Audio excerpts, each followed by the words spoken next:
Сәлем балалар, қазақ тілі 2 сынып 3 сабақ тақырыбы диалог-монолог. Екі немесе бірнеше адамның сөйлесуі диалог деп аталады. 9-шы жаттығу өлеңді тиісті дауыс ырғағымен оқы.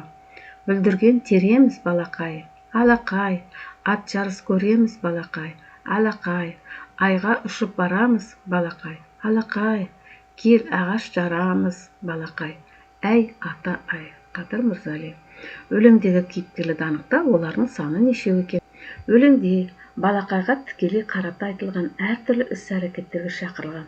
Шақырушы кейіпкер бүлдірген тереміз, ат жарыс көреміз деп балақайды бірге іс-әрекет жасауға шақырып тұрған адам. Мүмкін үлкен немесе ағасы ересек адамдар. Олар нешеу екен?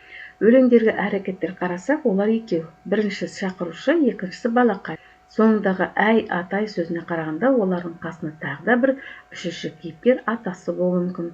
Сондықтан өлеңде кемінде 2, тіпті 3 кейіпкер болуы ықтимал. Өлең не туралы айтылған?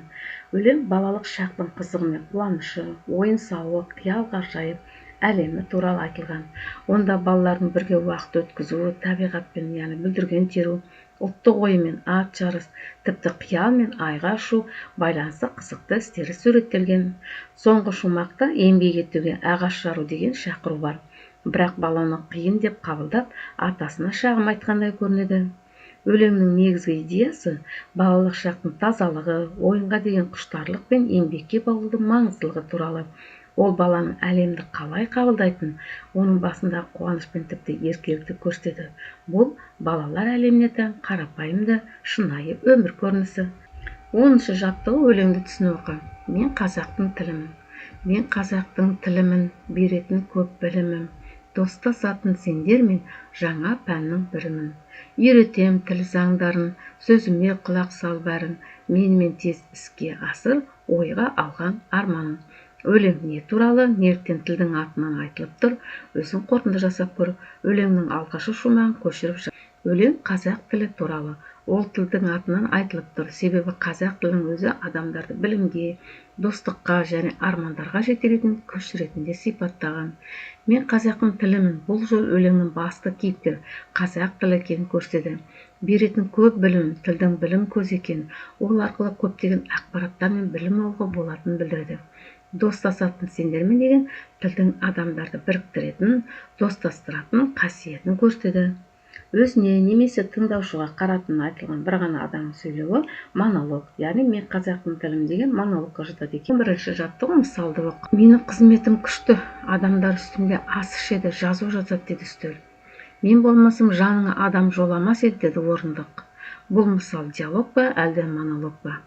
Бұл диалог. Мысалда үстел мен орындық бір-бірімен сөйлесіп, өз ойларын білдіріп тұр.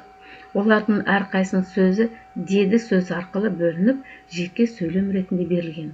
Бұл олардың арасындағы тікелей қарым-қатынасты көрсетеді.